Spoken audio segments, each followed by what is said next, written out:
নমস্কার বন্ধুরা, আজকের ইউনিভার্স বার্তায় আপনাদের সকলকে স্বাগতম। আশা করি ঈশ্বরের আশীর্বাদে সকলে সুস্থ এবং ভালো আছেন। বন্ধুরা, আজকের মহাবিশ্বের এই বার্তায় আপনারা এক বিশেষ সত্য জানতে পারবেন। নারী মনের সেই সত্য যা নারী নিজেই বোঝে না।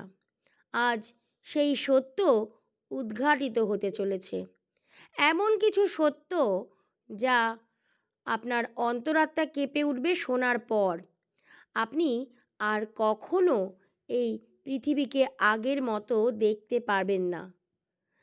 আপনি কি জানেন, সিগমন্ড ফ্রয়েড সেই নাম যিনি মানুষের মনকে নগ্ন করে দেখিয়েছিলেন, কিন্তু নারীর মনের বিষয় তিনি এমন কিছু বলেছিলেন যা আজকের সমাজ শুনলেই ক্ষিপ্ত হয়ে উঠবে। এই সত্য এতটাই কঠিন যে প্রত্যেকটি আধুনিক নারীবাদী সেটিকে লুকোনোর চেষ্টা করবে, কিন্তু আজ আমি সেই সত্য আপনাদের সামনে তুলে ধরব। বন্ধুরা, ধীরে ধীরে স্পষ্ট হবে, একদম সেইভাবে যেমন একজন সার্জন শরীর ক্ষত কেটে দেখে ভিতরে কি পচন ধরেছে। কারণ তুমি যদি সত্য জেনে যাও, তাহলে তুমি আর কখনো কোনো নারীর সঙ্গে আগের মতো ব্যবহার করতে পারবে না। আজ সময় এসেছে সেই সত্য জানার। যদি এই বার্তা তুমি জানতে চাও, তাহলে ধৈর্য ধরে তোমাকে অপেক্ষা করতে হবে মহাবিশ্বের এই বার্তা সম্পূর্ণ শোনার জন্য। আর এই বার্তা তুমি পেয়েছো, এর অর্থই হলো মহাবিশ্ব তোমাকে সেই সত্য জানাতে চাইছে। তুমি কি প্রস্তুত আছো এই সত্য জানতে? তোমার মধ্যে কি সেই পজিটিভ এনার্জি আছে এই বার্তা গ্রহণের জন্য? যদি সত্যিই তা থাকে, তাহলে মহাবিশ্বের কাছে কৃতজ্ঞতা জানাও এবং ধৈর্য ধরে সম্পূর্ণ বার্তাটি শোনো। ফ্রয়েড মানুষের মনকে তিনটি ভাগে ভাগ করেছিলেন। একটি হলো আইডি, দ্বিতীয়টি হলো ইগো, আর তৃতীয়টি হলো সুপার ইগো। এখন বোঝো, আইড এই যে হলো আমাদের সবচেয়ে আদিম, অর্থাৎ সবচেয়ে প্রবৃত্তিমূলক অনুভূতি। ক্ষুধা, যৌনতা, হিংসা, বেঁচে থাকার তাগিদ এগুলোর জ্বালানি। এখন ধীরে ধীরে মানসিকতার কথা বলি। বিজ্ঞানী ফ্রয়েড বলেছিলেন, নারীর মন আইডের সঙ্গে গভীরভাবে এক। এর মানে হচ্ছে কি, সে নিজেই বোঝে না কেন তার আচরণ বদলে যায়। কখনো স্নেহময়ী, কখনো মোহময়ী, আবার কখনো চতুর ও চালাক। এই সব কিছু তার নিয়ন্ত্রণে থাকে না। তার বায়োলজি, তার মনস্তত্ত্বকে, আর এই জিনিসটাই পুরুষ বুঝতে পারে না। সে নারীর বাহ্যিক আচরণকেই সত্যি ধরে নেয়, কিন্তু এটা তো শুধু ওপরের স্তর।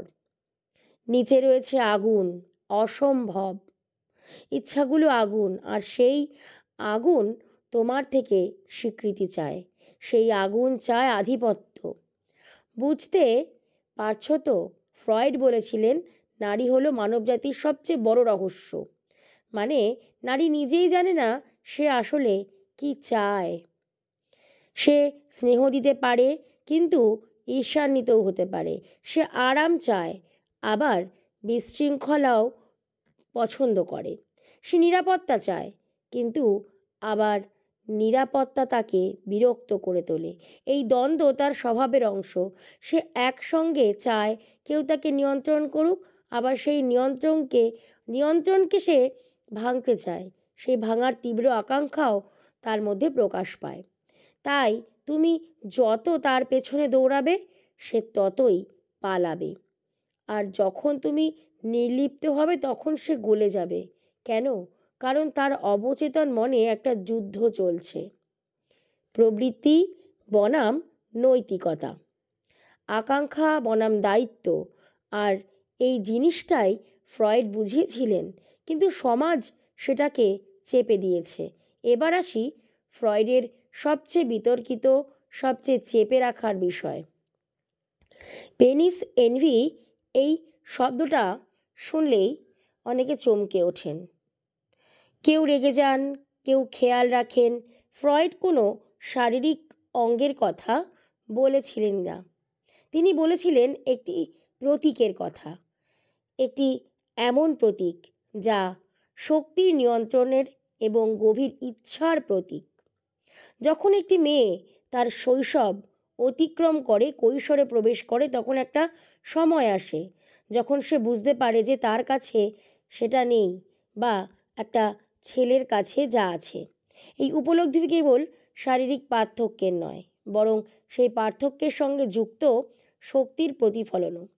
পুরুষ এই জগতে স্বাধীনভাবে চলাফেরা করে, সিদ্ধান্ত নেয়, ঝুঁকি নেয়, বহির্জগতের প্রভাব ফেলে। আর অবচেতনভাবে মেয়েটি ভাবে, আমার কাছে এই শক্তিটা কেন নেই? এই অনুভূতি ধীরে ধীরে গোপন ঈর্ষায় রূপান্তরিত হয়। সে সেটা নিয়ন্ত্রণ করতে পারে না, কারণ এটা তার অবচেতন মনের গভীরে কাজ করে। এখন এই ঈর্ষার প্রভাব কী? সে অবচেতনভাবে এমন পুরুষদের প্রতি আকৃষ্ট হতে শুরু করে যারা শক্তিশালী, যারা নিজের সিদ্ধান্তে অটল, যারা তার প্রয়োজন মনে করে না, বরং নিজের মধ্যেই পূর্ণ। আর এটাই সেই যে একজন নারী এমন পুরুষের প্রতি আকৃষ্ট হয় যে নিজেকে প্রমাণ করার চেষ্টায় ব্যস্ত নয়, বরং যার নিজের আত্মবিশ্বাস আছে, নিজের সিদ্ধান্ত আছে, নিজের পথ আছে। এই পেনিস এনভির কারণে নারী আরেকটি দ্বন্দ্বে পড়ে যায়। সে ওই শক্তির দিকে আকৃষ্ট হয়, কিন্তু সেই শক্তি সে ভয়ও পায়। সেই শক্তিকে চায়ও, আবার তার বিরুদ্ধেও চায়। কেউ তাকে গাইড করুক, কিংবা তাকে সামলাক, তাকে দিক নির্দেশনা দিক, কিন্তু সেই দিক নির্দেশনা যদি জোর করা বা চাপিয়ে দেওয়া হয়, তাহলে তার মন বিদ্রোহ করতে শুরু করে। এই হলো নারীর মনের দ্বন্দ্ব, আর এই দ্বন্দ্বটাই ফ্রয়েড ব্যাখ্যা করেছিলেন। কিন্তু আমাদের সমাজে এতটাই অস্বস্তিকর লেগেছিল, যেটাকে তারা দমিয়ে দেওয়ার চেষ্টা করেছিলেন। কিন্তু সত্য হলো, এটা একটা প্রবৃত্তি, না ভালো না খারাপ। এটা সেই অংশ যেটা মানুষকে পশুর সঙ্গে যুক্ত করে, যেখানে আবেগ নয়, চালনা কাজ করে।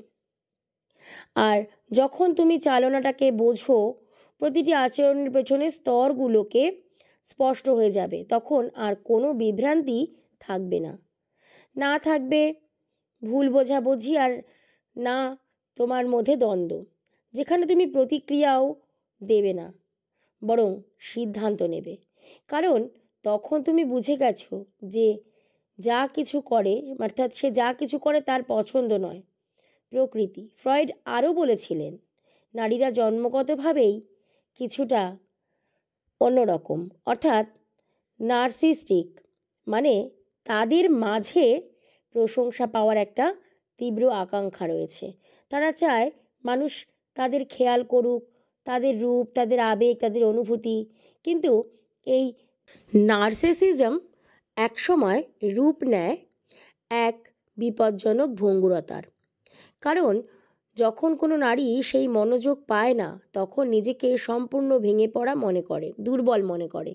সেখান থেকেই শুরু হয় তার মানসিক খেলা, চুপ করে থাকা, নিজেকে ভিকটিম বানানো, কিংবা ইমোশনাল ব্ল্যাকমেইল করা। এই সব কিছুই আসলে প্রতিরক্ষামূলক এক দ্বন্দ্ব, নিজের ইগোকে বাঁচিয়ে রাখার জন্য। এখন এটা ভেবো না যে নারী এগুলো সচেতনভাবেই করে, না, এটা একদম স্বতঃস্ফূর্ত। তুমি নিঃশ্বাস নাও বা চোখের পলক ফেলো, তবে পার্থক্য একটাই, নারীর এই দীর্ঘ নিঃশ্বাস তোমার মানসিক শান্তিকে শেষ করে দিতে পারে। এবার আসি নারীর সবচেয়ে পুরনো মানসিক প্রবৃত্তির দিকে, হাইপারগ্যামি। মানে নারী সবসময় এমন পুরুষদের প্রতি আকৃষ্ট হয় যিনি তার থেকে উচ্চতর বলতে শুধু দেহে নয়, চিন্তায়, শক্তিতে, অবস্থানে, আর সবচেয়ে বড় কথা, মূল্যে। এই প্রবৃত্তি নারীর মধ্যে জন্ম থেকেই থাকে। কেন? নারী চায় নিরাপত্তা, শুধু শারীরিক নয়, মানসিক এবং সামাজিক নিরাপত্তা। সে এমন পুরুষের সঙ্গে যুক্ত থাকতে চায় যার সঙ্গে সে নিজের ভবিষ্যৎটাকেও উজ্জ্বল দেখতে পায়, যার উপস্থিতি তা আছে এক কঠিন সত্য। সে যে পুরুষ যত বেশি তাকে চায়, যত বেশি তার জন্য নিজেকে বদলাতে শুরু করে, যত বেশি তাকে খুশি করতে চায়, সেই পুরুষ নারীর চোখে ততটাই দুর্বল হয়ে পড়ে। কেন? কারণ নারী মূল্যবোধ অনুভব করে, আর যখন সে দেখে সে পুরুষ তাকে স্বীকৃতির ওপর নির্ভর করতে শুরু করেছে, তার আকর্ষণ ধীরে ধীরে মরে যেতে থাকে। সে চায় এমন একজন পুরুষ যে তার হ্যাঁকে সবসময় হ্যাঁ বলে না, বরং তার নিজের জগৎ টেনে আনে, যে তাকে ছাড়িয়ে শুধু বাইরের দিক থেকে নয়, ভিতরের দিক থেকেও। যদি তুমি প্রতিটি বিষয়ে তার অনুমতি নিতে শুরু করো, তবে সে তোমাকে নেতা না ভেবে অনুগামী ভাবতে শুরু করবে, আর তখন সে অবচেতনভাবে তোমাকে প্রত্যাখ্যান করতে শুরু করবে। ধীরে ধীরে চলে যাবে তোমার সম্মান, তারপর আকর্ষণ, আর শেষে সম্পর্কটাই ভেঙে যাবে। তাই পুরুষদেরও উচিত কখনো কখনো নিজের অস্তিত্বকেও বজায় রাখা। তার মানে এই নয় যে তুমি তার প্রত্যেকটি সিদ্ধান্তে একটা করে তোমার মতামত পেশ করবে, তার প্রত্যেকটা কাজেই তুমি বাধা দেবে, তাকে তুমি বেঁধে রাখতে চাইবে, তুমি তাকে স্বাধীনভাবে চলাফেরা করতে দেবে না। এমনটা করলে আবার বিপরীত প্রতিক্রিয়া আরও ভয়ঙ্কর হয়ে উঠবে। আর এখানেই অধিকাংশ পুরুষ ভেঙে পড়ে। তারা ভাবে, আমি তো সব কিছু করেছিলাম, তবুও সে চলে গেল। না ভাই, তুমি সব কিছু দিয়ে ফেলেছিলে, এমনকি তোমার আত্মসম্মানও। তাই তার মন তোমাকে সেখান থেকে নামিয়ে এনেছে যেখানে এক সময় তুমি দাঁড়িয়েছিলে। এটাই হলো নারী হাইপারগেন্সি স্বভাব। নদী যেমন সমুদ্রের দিকে বয়ে যায়, তেমনি নারী সেই পুরুষের দিকে বয়ে যায় যে তার চেয়ে বড়, যে তাকে গাইড করতে পারে, যে তাকে নেতৃত্ব দিতে পারে। আর যদি তুমি তোমার অবস্থান থেকে পড়ে যাও, সে থামে না, সে এগিয়ে যায়, কারণ এটা তার চিন্তা নয়, এটা তার প্রকৃতি। আর যখন তুমি এটা সত্যি বুঝতে পারবে, তখন তুমি আর কোনো কিছুই করতে পারবে না, কোনো খেলা খেলো না। তুমি নিজেকে এমন শক্তিশালী করে তোলো যাতে নারী নিজেই তোমার দিকে আকৃষ্ট হয়। বলা বাহুল্য, কোনো কিছুতেই সে কোনো কারণ ছাড়াই সে তোমার পেছনে দৌড়ানো শুরু করবে। নিজেকে সত্যিকারের আত্মবিশ্বাসী করে তোলো। এখন প্রশ্ন এটা নয় যে নারী বদলাতে পারবে কি না, নাকি সে তোমার কথা মানবে। প্রশ্নটা হলো তুমি নিজেকে কতটা চিনতে পেরেছো। কারণ যতক্ষণ নিজেকে বোঝো না, ততক্ষণ প্রত্যেকটা সম্পর্ক, প্রত্যেকটা নারী তোমার জন্য এক ফাঁদ হয়ে উঠতে পারে। তোমাকে প্রথমেই বুঝতে হবে, নারী তোমার কেন্দ্রবিন্দু নয়। তোমার আসল উদ্দেশ্য হলো নিজেকে গঠন করা, তোমার মানসিক ভারসাম্য বজায় রাখা। আর তারা তোমাকে পরীক্ষা করবে, কখনো কথায়, কখনো নীরবতায়, কখনো চোখ ফিরিয়ে, আবার কখনো অশ্রু দিয়েও। আর যদি প্রতিবার তুমি ঠিক সেই মুহূর্তেই ভেসে যাও, তবে সে বুঝে যাবে তুমি স্থির নও। নারী খোঁজে এক স্থির পুরুষকে, একজন এমন মানুষ যে ঝড়ের মধ্যেও শান্ত থাকে, যে তার ভয়, তার অনিশ্চয়তাকে নিজের বুকে টেনে নেয় না, বরং তার সামনে দাঁড়িয়ে থাকে অটল, অবিচল। তোমাকে বুঝতে হবে, নারীর মন পরিবর্তনশীল। সে আজ কিছু বলবে, কাল বলবে ঠিক তার উল্টোটা। এটাই প্রকৃতি। যদি তুমি তার প্রতিটি কথাকেই চূড়ান্ত সত্য ধরে নাও, তবে তুমি বিভ্রান্তির মধ্যে বেঁচে থাকবে। তাই প্রয়োজন তার প্রতিটি কথাকে নয়, তার আচরণকে বোঝা, প্রত্যেকটি হাসির পেছনে লুকানো অনুভবকে অনুভব করা, প্রতিটি অভিমানের পেছনে পরীক্ষাকে চিনে নেওয়া। সবচেয়ে জরুরি, নিজেকে কখনো ভেঙে পড়তে দিও না। তোমার দুর্বলতা তুমি নারীকে বুঝতে দিও না। তুমি যতটা নিজের মধ্যে দৃঢ় থাকবে, তোমার আকর্ষণ ততটাই গভীর হবে একজন নারীর কাছে।